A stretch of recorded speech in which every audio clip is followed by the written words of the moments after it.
Thank you all for joining. My name is Carol Peters, and I am thrilled to see so many familiar faces and names, and some new faces and names as well. I serve as the president and CEO of United Way Next, and as part of the work that we do across the network and across our organization is providing these opportunities to come together in a roundtable session focused today on diversity, equity, inclusion, and access. So without further ado, I am going to turn it over to one of our DEIA work group members, Susan Gilmore. Thanks, Susan, for being here today.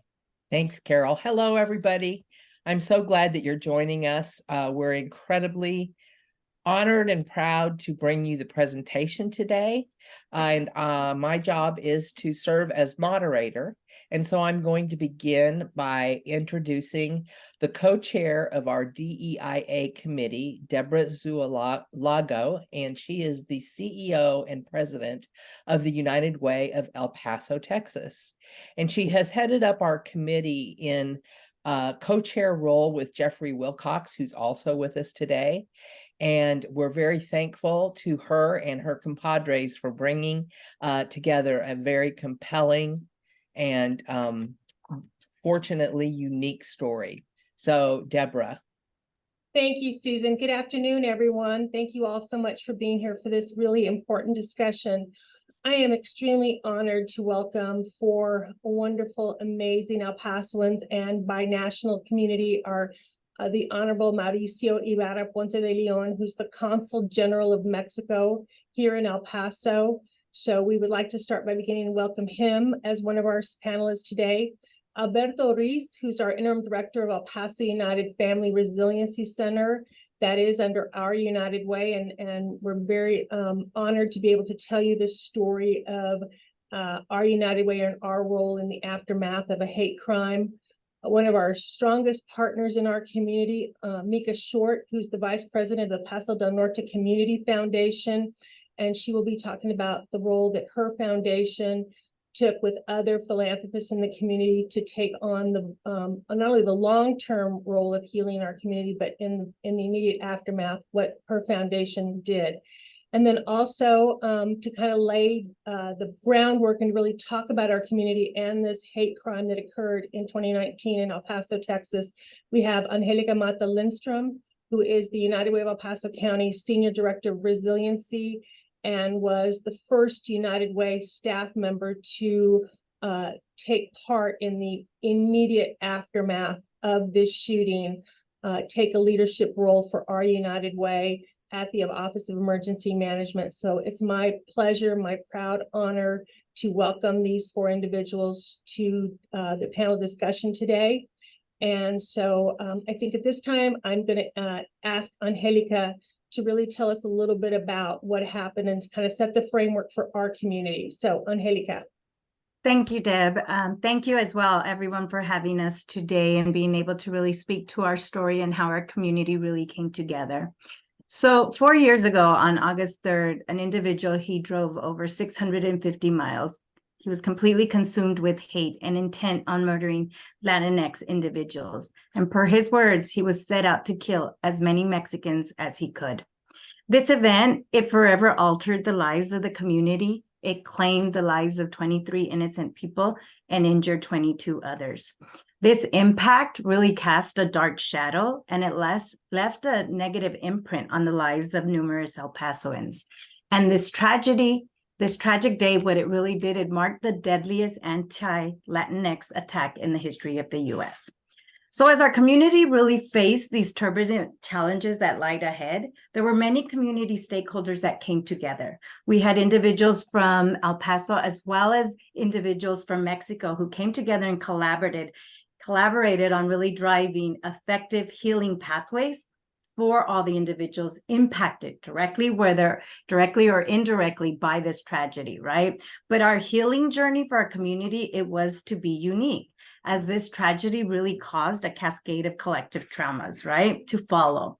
Some things that we had to take into consideration, the composition and the challenges that our community really endured, right? And they played the pivotal role in determining the course of our journey. So for context, our community is bounded on two sides by the US-Mexico border and the Texas-New Mexico border. And these boundaries and distances, they really isolate the community, right? And result in a very distinct culture, right? And limited exchange of information when it comes to certain states.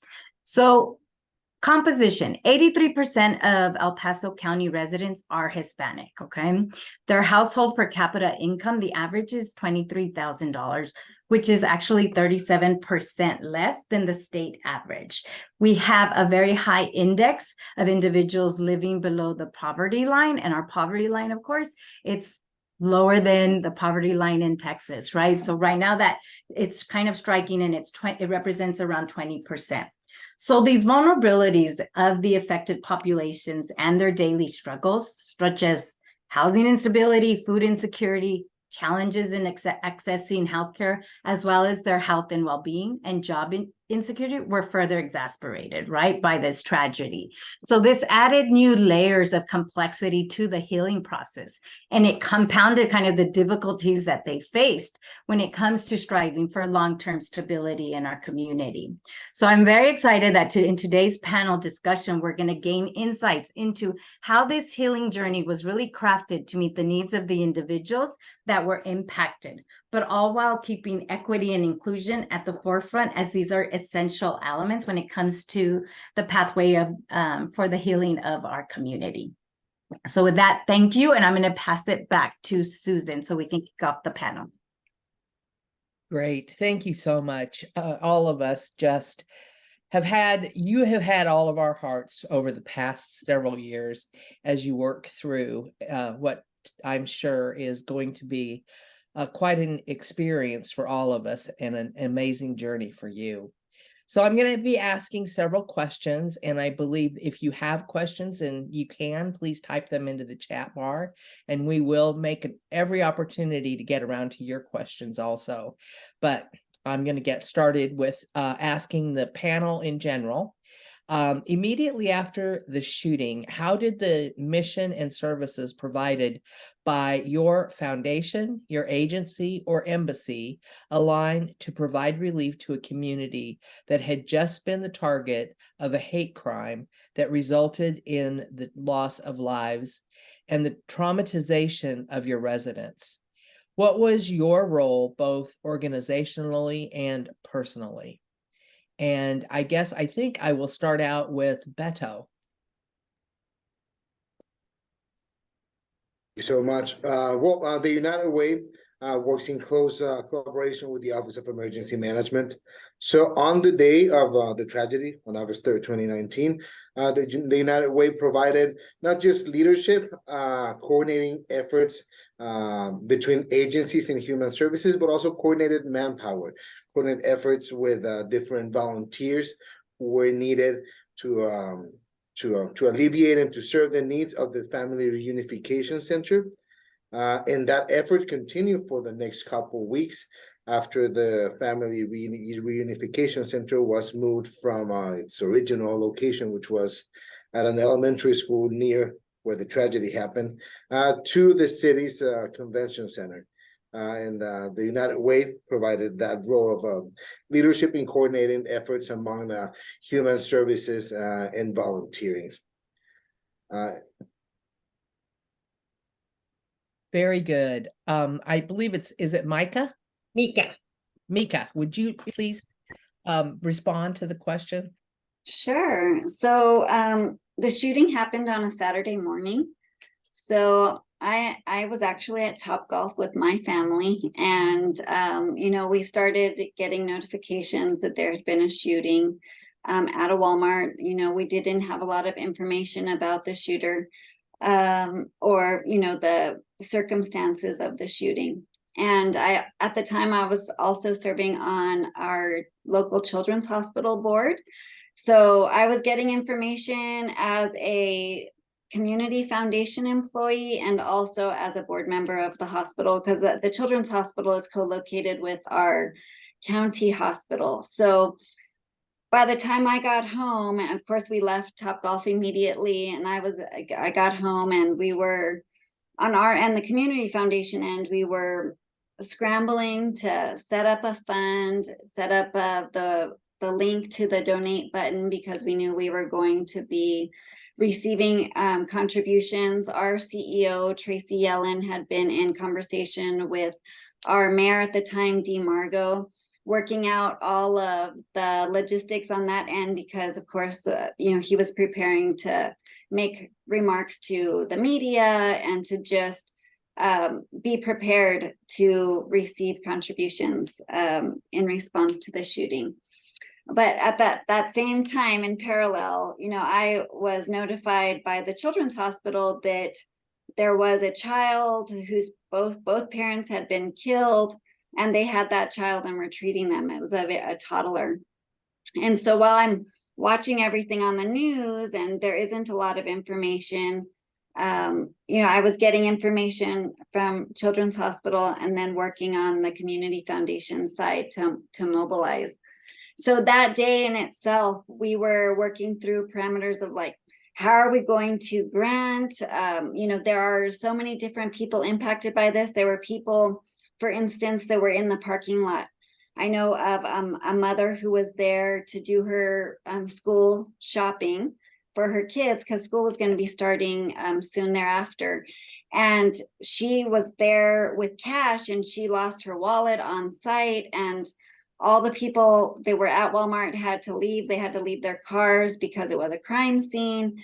So there were just so many different needs from our community, people who were wondering how they were going to get their school supplies, and United Way did help us with that. They had backpacks from their school drive that they had just done. So we were able to connect that mother, for instance, with the United Way, and they got the school supplies for their kids.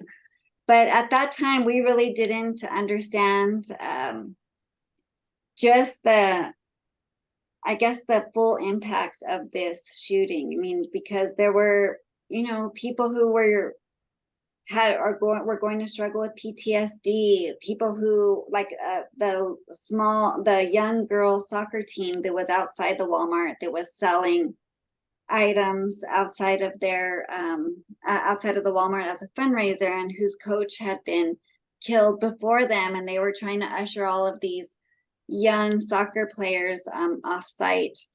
So just so much information that day that was being shared, and us not having been in this situation before to know what to do. We were very fortunate to have other community foundations reach out to us. Unfortunately, there are other communities that have experienced mass shootings. So we quickly heard from Orlando, Colorado, Sandy Hook community that had, experienced this and had mobilized. And they, notified us about the Compassion Fund, which is a nonprofit that does work to disperse funds to victims and they help communities identify the different tiers for awarding those funds. So we had to put together a board in conjunction with the El Paso Community Foundation. So it had some of our board members, some of their board members working collaboratively, identify a chair for it, involve the city, United Way, and then we had to find someone that could manage it as a staff person.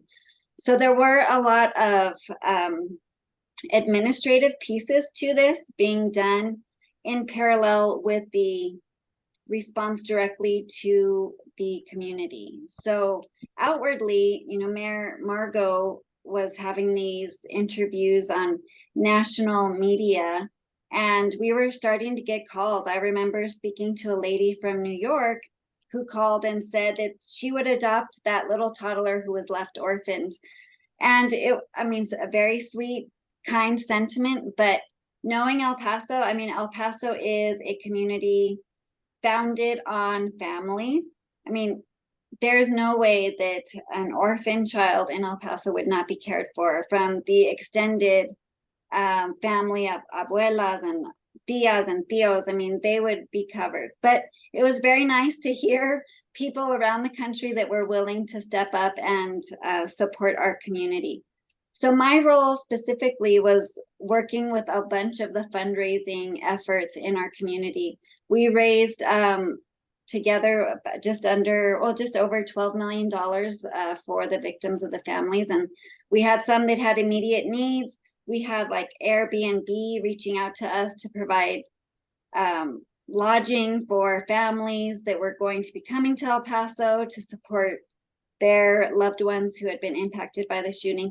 So just a plethora of different ways that we were supporting our community. We worked closely with one of our local Spanish stations on a telethon. And it was really through that telethon that I saw just the breadth and scope of the generosity of our community. There was a lady who, our community is spread very wide, like across a lot of area. And so there was a lady who took several buses to get to that news station where we were doing this telethon. And she came in with a can of Folgers coffee tin.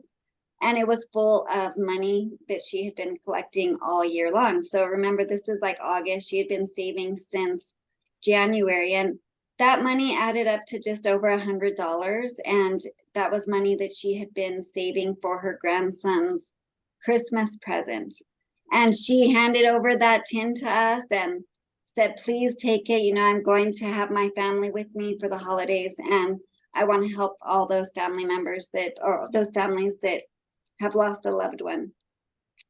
So working on the front of all the different nonprofit or all of the different fundraising initiatives around in the community, we had car clubs that were raising money that way. We had organizations locally that were putting together benefit concerts, like our local Indian reservation, the Tiguas, did a huge benefit concert for the victims.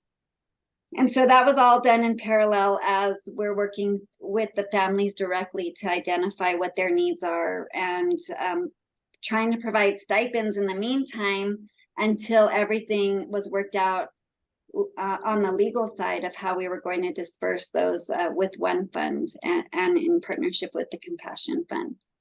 So I would say for us as a foundation, we did not have resiliency and crisis response as one of our priority areas at that time. It is now. It's one of our 4 priority areas.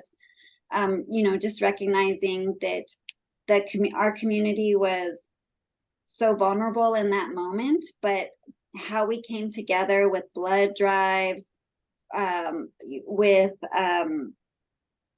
the ways that, you know, all the different fundraising efforts that were underway and the way that our mental health agencies were deploying and providing support to all of those families.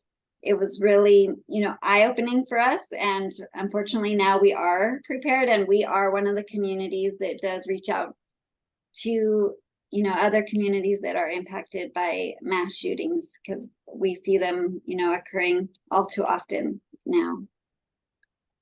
Well, thank you. I'm so sorry for that long-winded answer, but there was just so many pieces to it that, you know, well, I think that's probably our response. Right. That's probably what's so apparent in this conversation. I don't even know how or where you begin, but you did. So thank you very much. Cónsul Ibarra, the August 3rd tragedy was felt by both sides of the border. What binational collaborations do you believe succeeded in promoting the long-term healing of the people living in the borderland? Thank you. Let me say that this was truly a binational tragedy, no, specifically because we had in our case, there were originally 8 fatalities and 8 injured from Mexico. So I think we all had to work together and to join in the effort that the community that really got really close together to support these, you know, the victims. But I wanted to let you know that in the case of the Mexican government, the Consulate of Mexico, what we had to do was to start, we have a specific emergency protocols. So the first thing that we do is first I had to advise Mexico City that this has happened. And why? Because if you remember, that was the Saturday before school started in El Paso. So we knew that Walmart was a place where the Mexican community, both living in El Paso and coming from Ciudad Juarez, would go to buy school supplies.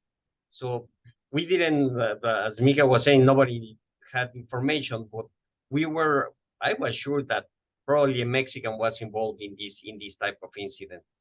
So again, something that we needed to do is to make public our emergency phone number so that people could call if they couldn't find a family member or somebody. And something to be ahead of what was going to happen, what I did, I sent my personnel to different hospitals because we didn't know where they were going to take the injured. So I sent them to the hospitals because you don't know if the Mexicans, if they were involved, they spoke English or not. So probably they might have need help.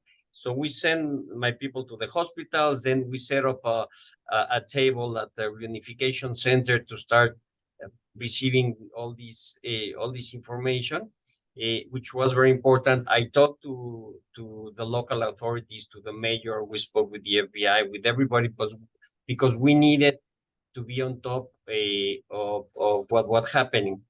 And something that I'm really proud of is the consulate's personnel, because that night I told them, you know what, we need to spend the night at the hospitals, no? And in the two hospitals that received the victims, my personnel stayed 24 hours at the waiting area, just in case the Mexican victims needed something. And they stayed there for two weeks, 24/7 assistance in case something happened. That was one part. As Mica was saying, when a lot of people left their cars in the parking lot, a lot of them lost their passports, lost their IDs. So we needed to help them get all that information. So we needed to coordinate also with Mexican authorities. Wow. On Sunday, I went to visit the Mexican families and the victims. And on Sunday, the Minister of Foreign Affairs, which is your Secretary of State, the Federal Secretary of State, came to El Paso exclusively to visit the families of the victims and the injured. So he came just to see what was the status of this tragedy, because again, this was the first time that specifically the Mexican community has been targeted. No, this is the most terrible assault on the Mexican community. So we needed to start doing also something to try to combat this hate speech that was going around, the white supremacists and racists and the homophobia narrative that was going around in those days. So what the Minister of Foreign Affairs saw, he went to the UN, he went to the OAS to tell the story about what had happened in El Paso. So the UN and the OAS and some other international organizations released statements condemning the shooting. So I think that was something important, because we really needed to try to combat this hate speech. And just to tell you the truth, that through the year we had to keep in touch with the victims. We had one injured Mexican who stayed in the hospital for a year, so we had to keep visiting him and the family to see what was happening. And on the legal front, what we did is we facilitated, meetings of the Mexican victims with the county DA's office, not just so that they could start with the legal process. We facilitated a local firm to represent them if they wanted to present a civil suit against the company. That's still going on. And we had to work with all the maintain contact, as I mentioned, with the FBI, with the medical examiner whenever you needed to try to identify the bodies, help them. Although all the funeral homes here got together, and actually they were really gracious in sending all the remains in the case of Mexico for free to Mexico. Obviously, we were there just to make sure that would happen, and also to release the bodies. That was a very complicated thing, no, because they needed to identify them beforehand, so we had to help people who could not be recognized. We had to talk to the families, send DNA proofs, etc., just to try to confirm their identity. So and that was through the next several months. So this is something that really shook the Mexican community, and I would like to say that I think this is a very binational community, very close community, which actually stand out from other border regions.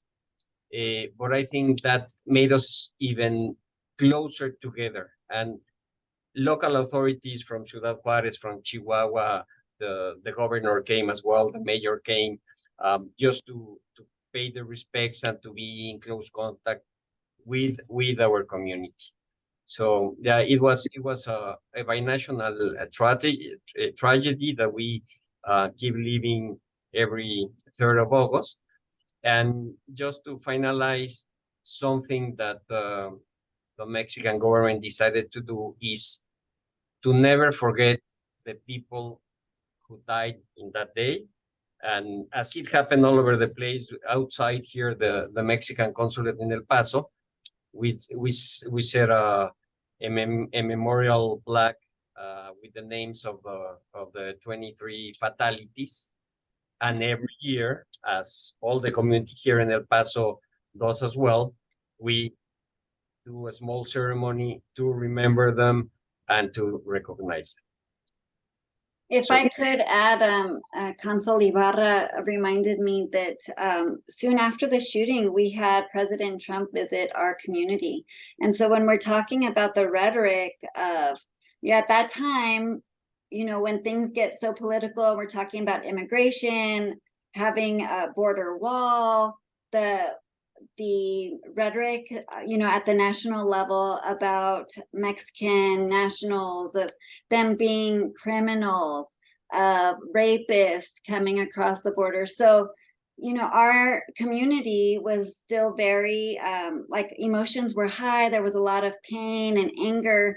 And then to have our president come, who was kind of helping to push out this rhetoric.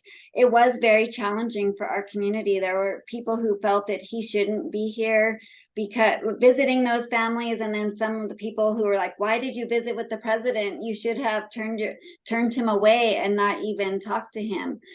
So there were very stressful situations that our community responded to, because we're a very hospitable community. We are a very welcoming community, but at that time, we were hurt and angry, and we didn't know, what compelled this individual to come to our drive 600 miles to do such an atrocious act and impact so many different families in our community. So I did want, Cónsul Ibarra reminded me of that. And I do think that is a big part of how we came together as a community and had some of those very difficult conversations about hate and what those types of comments and misrepresentations of individuals, what that can do and how that impacts what people believe of who we are. Absolutely. Absolutely. Thanks to both of you very much. Which leads us into the next question. And Beto, I'm going to ask you, the El Paso United Family Resiliency Center was created as a place of healing and support to those directly or indirectly impacted by the tragedy on August 3rd.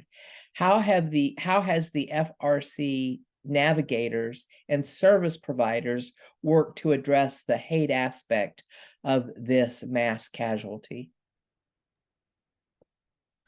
Thank you. And here at the Family Resiliency Center, we are here to assist and provide the resources for the community to heal in the long run. And we encounter something like we're mostly Hispanic in El Paso, and our navigators have encountered a really reoccurring narrative, which is people feeling targeted because of who they are, and that's something that we all thought would never happen here in El Paso. And so these people who not only had their sense of safety shattered, but it was shattered by something that they are, because they're Mexican. They have a cultural background that is not necessarily what Mica was mentioning, like didn't align with the rhetoric at the time. And what we do to address that, I mean, we wish we could take that burden away from them. We have to deal not just with the trauma, but with the stigma that comes with it.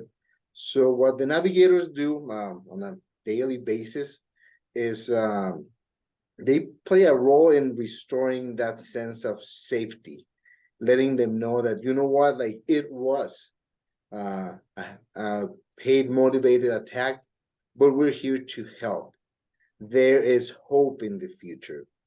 That is a message that we try to convey to them, that like we are one. We are we try to stay away from the narrative of El Paso strong, because people have told us, like, I don't like that phrase because after what happened, I don't feel strong. So that's what we use. Like our slogan is together we heal. Regardless of our background, like we try to create this sense of unity, enough community to address trauma. But we also have an educational mission. We live in a community where mental health is neglectable at best, and there's a stigma attached to it at worst. So we try to educate people and let them know that like what happened does not determine who they are or what their future is, and let them know that mental health is important regardless of the rhetoric that is going around or the political climate in our country. We try to restore that sense of community and safety, one person at a time. Like our navigators, they listen to their stories, they listen to their pain, and listen in an empathetic way. So it alleviates that burden that they maybe cannot share with their families because they don't want to burden their loved ones with their stories or with their pain. So our navigators are there to help them vent, to give them strength, and to ultimately empower them, not just with the resources to address their trauma, but also with the empathy that they provide as navigators, but also like the educational resources they have. So we will not just be providing a transitory solution, but we will empower them to remain healthy and to emerge from this tragedy as successful, more empowered human beings. Try to give it like a little twist that yes, it is something awful that arose from hatred, but try to empower them and let them like come out of this tragic situation as successful, stronger, more resilient individuals. Amazing. Incredible work. Thank you. I'm going to open this. I'm going to ask anyone on the panel to respond, please.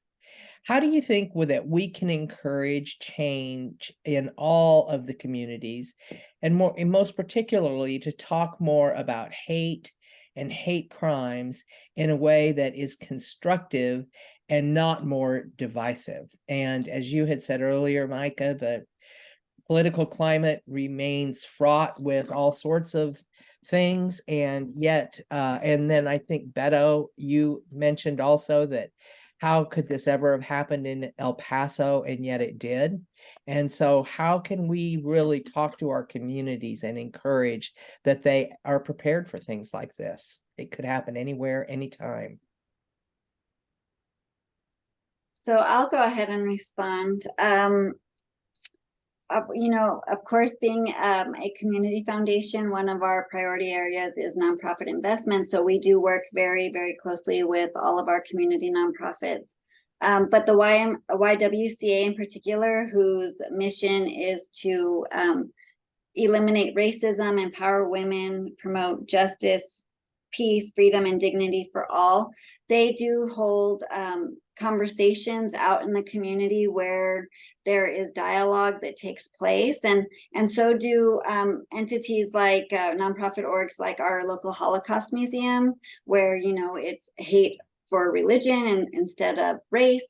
And I do think that collaborating like the business sector with the nonprofit sector to bring those conversations to light in the business sector, where there are DE&I initiatives, and now there are staff dedicated to that, relying on the nonprofit sector that's working every day in those areas to help set the stage for the conversations. And a lot of times they are difficult conversations to have.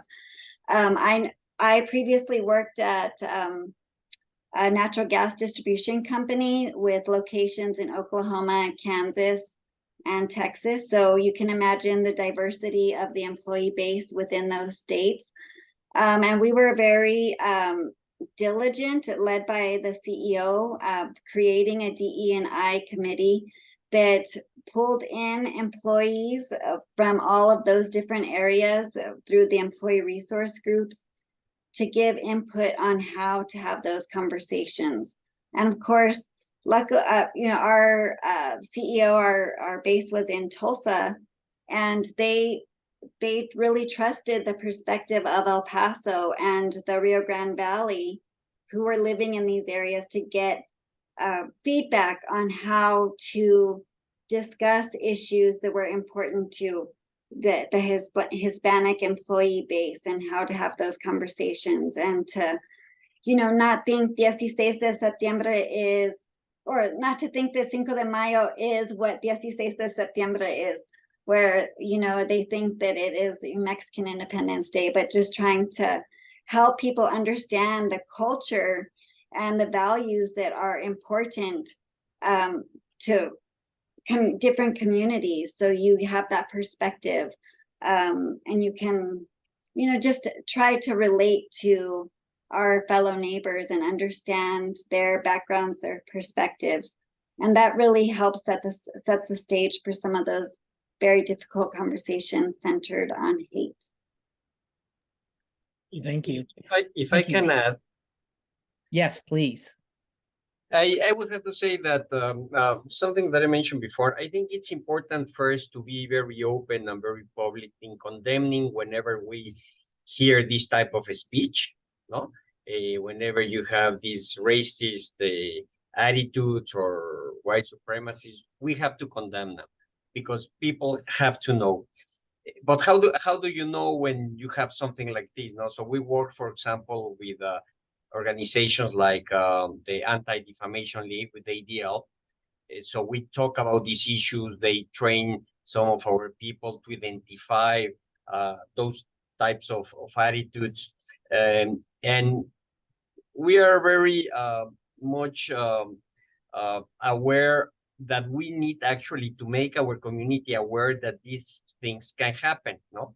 So we always encourage the community to report if there's something like this, no? Some action that it's hateful, that it's discriminatory.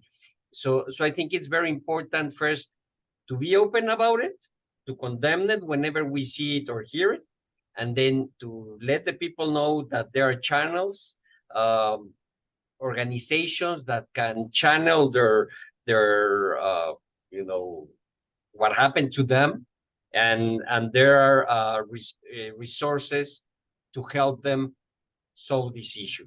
That is one part, and I think another part that I think again Mica mentioned, there's an initiative in our case within the Mexican government to try to combat this hate speech with culture, no? So here at the Mexican Consulate in El Paso, we try to do several cultural events. First, to make the Mexican community feel closer to Mexico, but also for the local community to learn more about what our traditions are. No, we share culture, we share morals, we share many things, and I think we need to be more proactive in promoting those and to show everybody how similar we are and why we share, especially in a border region, no? Why we share family ties, because this is, for example, here in El Paso, this is, as I mentioned before, it's a very binational community where 68 or something % of the Pasoans have family in Juarez and the other way around. So I think culture is a way to try to combat all these narrative against certain communities, no? So working again with organizations that know how to deal with this type of situations, I think it's very important. I did want to add, Susan, I don't mean to cut you off, but there, one of the daughters of a Mexican national who was killed, she is in her last year of college in New York, and she is studying art, and that was therapeutic for her.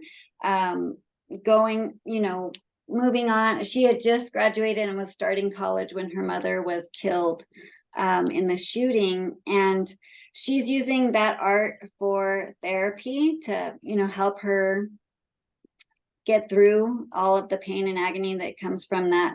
But she wants to use that art as a platform. So she wants to go to communities and talk about that art and how she was impacted by the August 3rd shooting.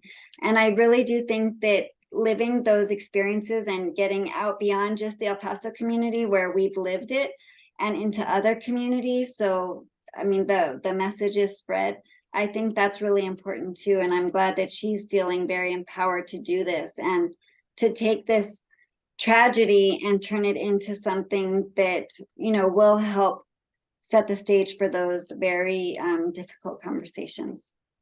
You bet.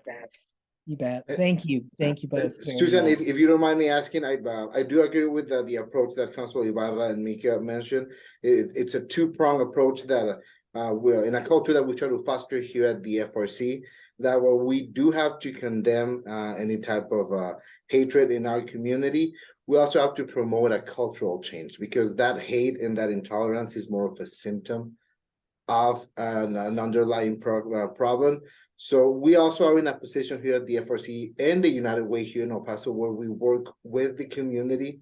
And what we try to do here at the FRC is to promote a discourse that is inclusive, that promotes the beauty of diversity, that promotes the benefits of different backgrounds, and try to create a discourse that is based on those foundations, and that luckily will have no room for hatred or intolerance, because we're promoting that. Because if we focus only on the condemning the events and on the hatred aspect, those topics are really emotionally charged.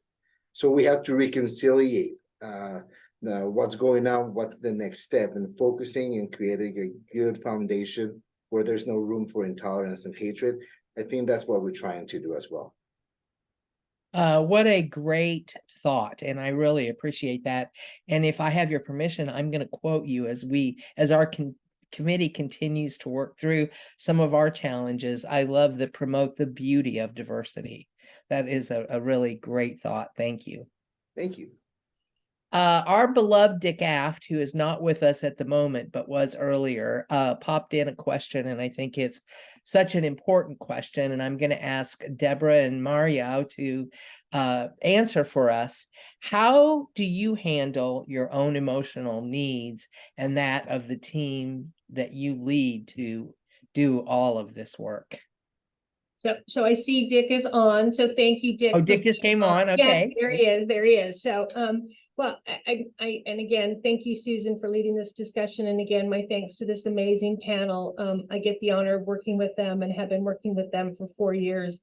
I will tell you that sitting here listening to this amazing panel of speakers and 2 of them being my colleagues here at the United Way and our partners at the Mexican consulate here in El Paso, and Mica Short at the foundation, reminds me that what makes El Paso is that we view ourselves with our sister city of in Juarez as one community.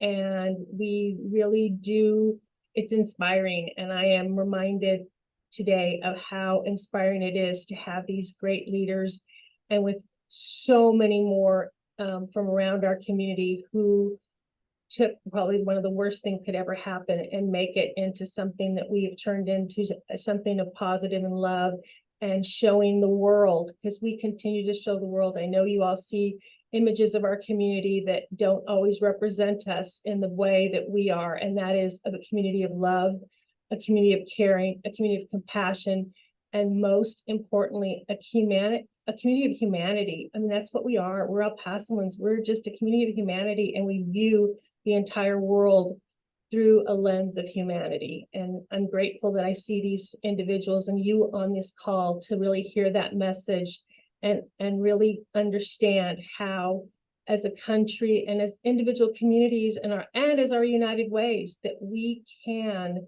be a world of humanity. And that's really what it's all about. Thank you. Susan, I put into the chat that I think it'd be great for those who have questions or even just thoughts or feedback regarding this discussion. If you want to unmute and ask, Diane had put a question in the chat. If you want to ask it, Diane, that would be great. If that's okay with you, Susan. Sure, absolutely. Thank you. Thanks, Carol. Thanks, Susan. And in particular, thank you, Deborah, Mauricio, Angelica, Mica, and Alberto. This has been a very powerful conversation. The question that I asked in the chat was, what lessons learned do you have for any of our United Way colleagues who may have to help their communities heal from mass shootings like the one that you experienced in the future? So I'm gonna take that one first, and I'll turn it to my colleagues. And I've said this before on other calls that we've done with Worldwide. I think the most important thing that United Ways can do is that you need to be a part of the community and the greater community before a situation occurs.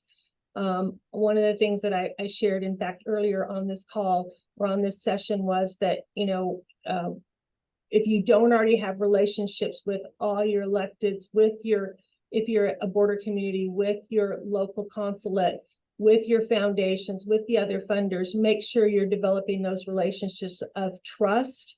You need to make sure that if you have an Office of Emergency Management, you need to make sure that your United Way not only has a place, but literally in our Office of Emergency Management, there is a chair that says United Way of El Paso County. And so I think it's important that we are part of you can't walk in and say, I want to be a partner. You have to be a partner before it starts.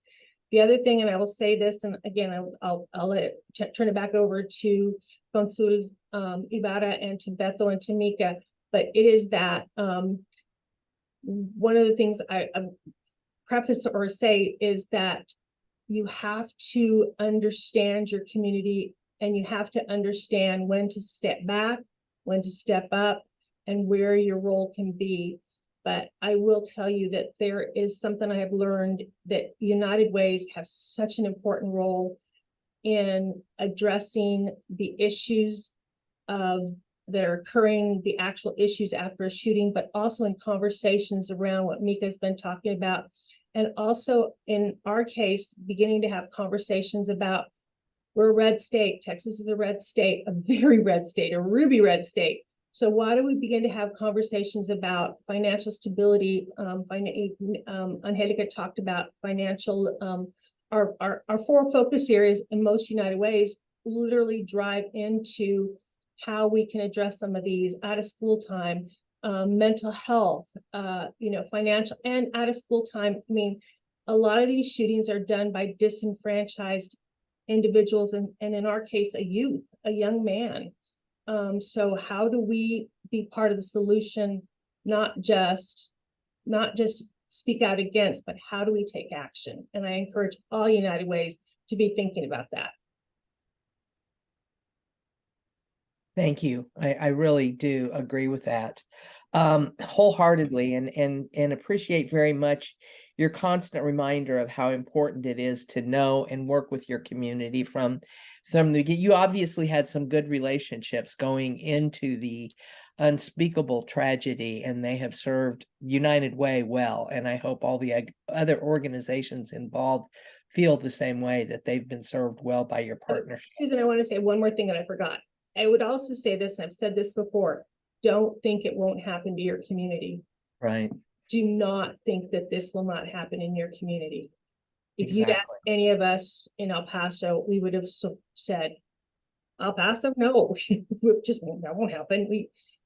It will, and it can. Well, and I'll add on that, Deb, when Colorado said, don't think it can't happen again, because they experienced 2 mass shootings. And so we shouldn't let our guard down in any way, because like now that we've experienced this, to be like, okay, well, it's not ever going to happen again. It can happen, and it can happen more than once. But we as United Ways can play a super important role in addressing the things that are at the core of what we do, our 4 impact areas.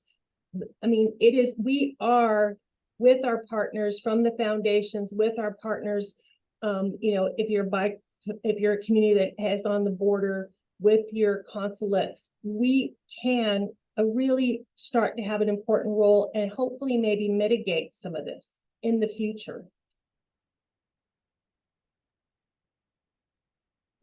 I just want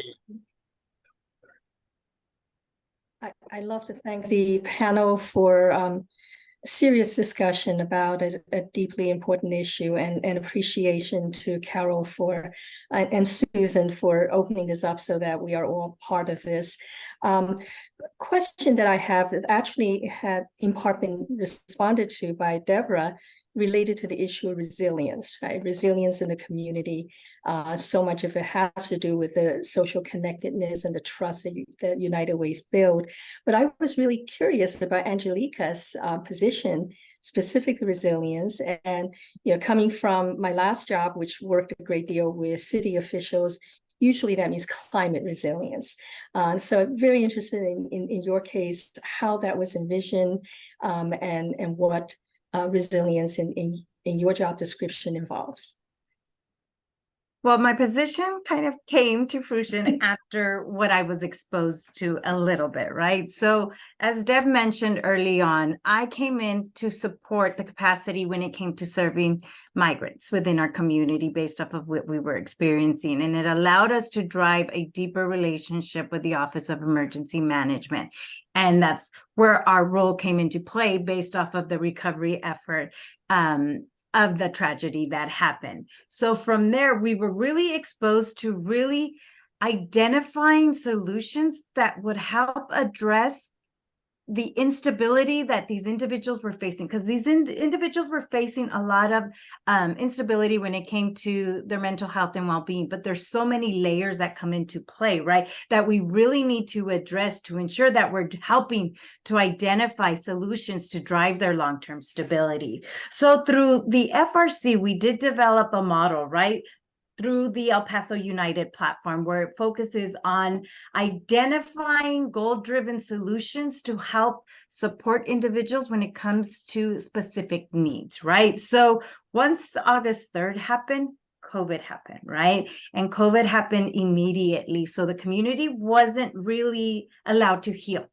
at a normal pace, right? So they had another layer come into play, and a lot of impact that came drove further instability when it came to people losing their jobs, people losing that social engagement, right? So when it comes to my role, we focus on identifying programs and services to help address the needs of the community based off of the environment. So I oversee El Paso United, which consists of resource navigation at the core, which helps connect individuals to community resources, right? Based off of two different events, one August 3rd and the other COVID, because right now our community is still facing a lot of financial instability due to the pandemic. So within my role, I still drive a lot of that dialogue as well when it comes to the Office of Emergency Management. And so through our relationship, I'm that liaison for the agency with the city and helps drive more communication around human services, right? So the mass care table. And as a result of the resiliency, right now, our training, it's like on steroids, okay? When I say OEM's training, there's actually another simulation happening tomorrow, but it's to help us all prepare, come together and collaborate to be able to help these recovery efforts and ensure that our community stays strong. Very good. Very good. Are there any questions from the group before we move into a final question? And I think Carol has said that we're going to stay on a little bit longer, but for those of you that have been with us for the past hour, we thank you so very, very much. I just cannot even express how much this meeting has meant to me particularly, and the incredible recognition that this is multifaceted and multi-yeared. It isn't one incident, but we have so much to learn from each and every one of you, and thank and appreciate you so much. Do any of the panelists have any closing thoughts? If I may, because I have to leave, just to say that something that I think we learned from that tragic day is the importance of mental health. Not only immediately after it happened, because actually when I told you that the Minister of Foreign Affairs was talking to the victims, there was this case of this guy whose mother was shot, and then he lost his wife in the Walmart. And as we were talking to him, he said, you know what? Everybody thinks Mexicans are real macho, but I am sure I'm going to need help to get over this, no? And that was immediately after. But not only immediately after, but right now we still need to provide the community with mental health support.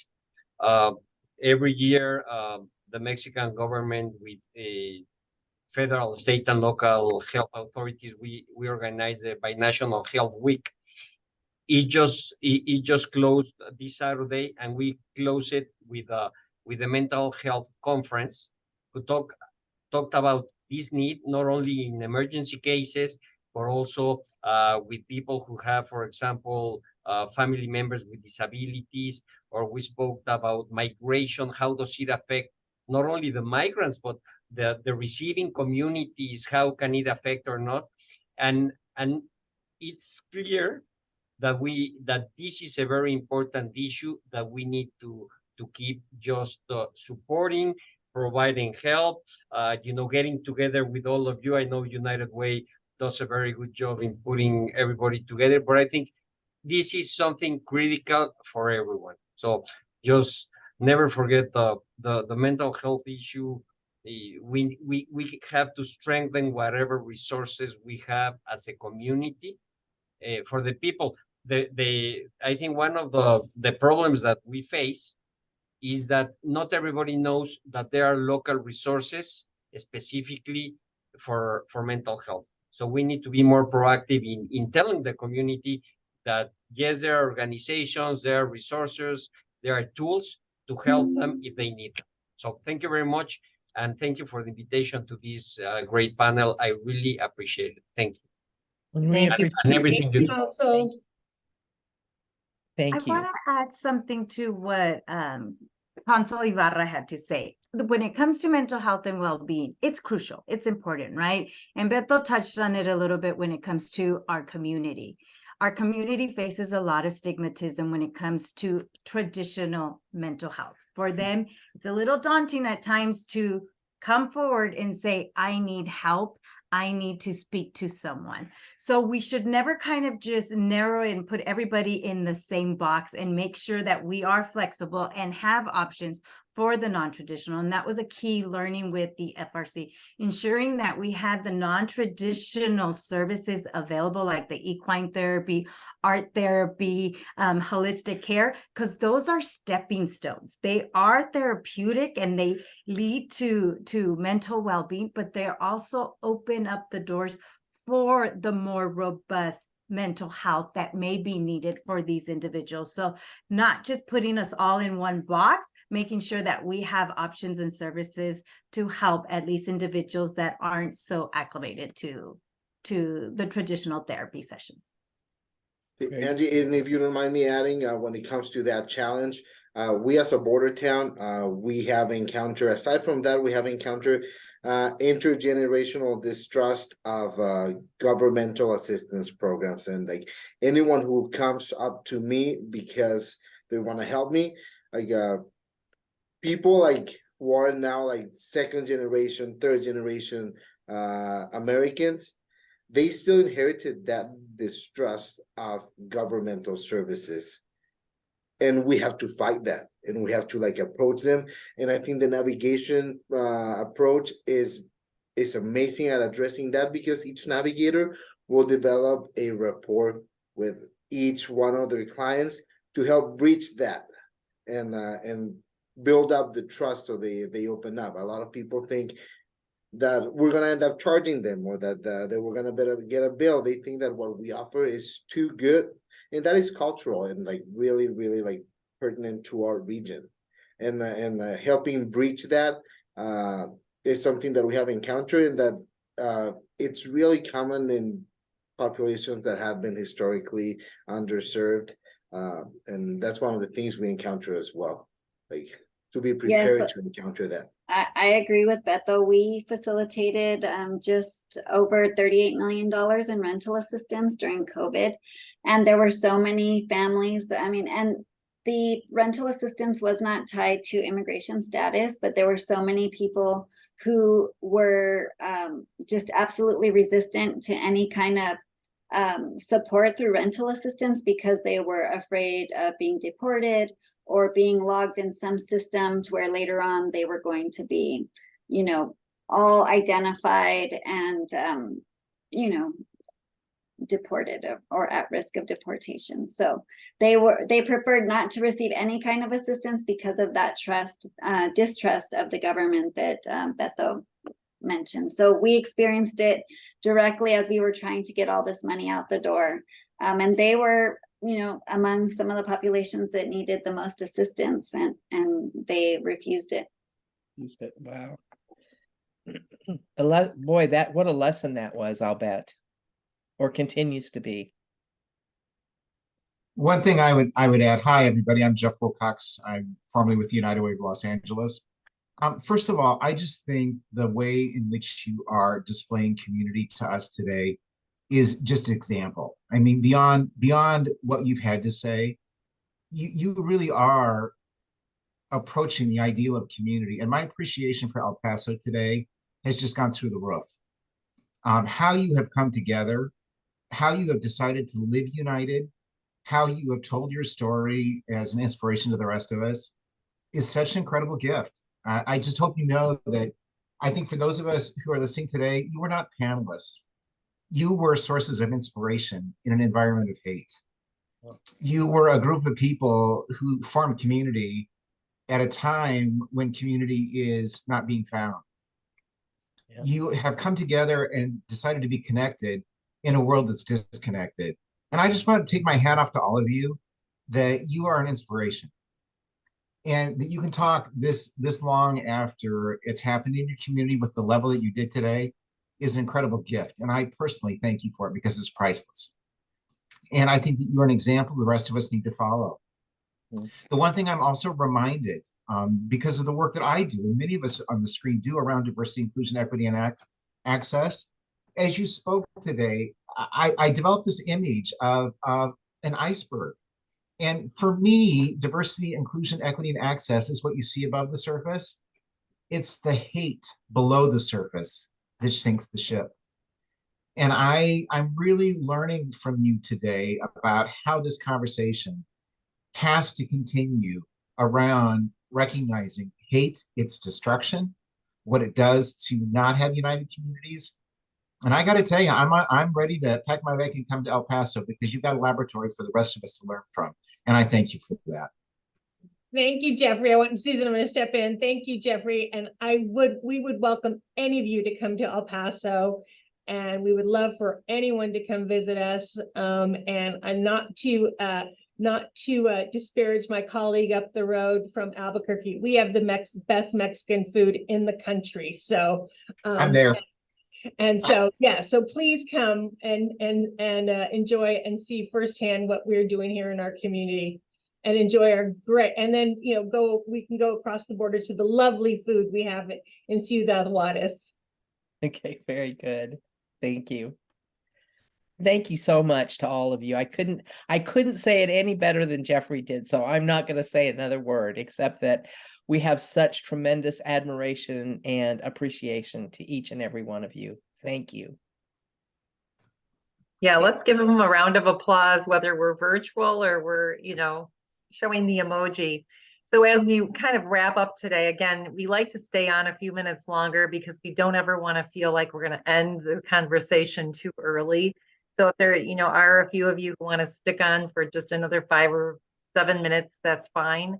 I cannot thank Deborah and all of you who served as panelists today enough for just being a part of the story. As Jeffrey was sharing his thoughts at the end, I felt my emotions just raising up. And the word that really hit me today was when Alberto shared that people in the community asked that this not be called strong, but healing. Reframing those words and thinking about this. And I have a community situation where my community had used the word strong, and now reflecting on that today, I really think that whenever you're encountering any type of tragedy in your community, that it's a healing moment. And that's how communities come together. So on behalf of United Way Next, I just want to say thank you for the time that you spent with us today. We have recorded this session intentionally so we can share it with others across the United Way network, across our United Way Next membership. And I believe there will be a lot of people who will take advantage of the opportunity to listen to this rich conversation and be just enlightened and inspired and informed by all that you shared with us today. So thank you for that. And again, we're going to stop the recording and just keep the room open for a few minutes if anyone wants to stay on. And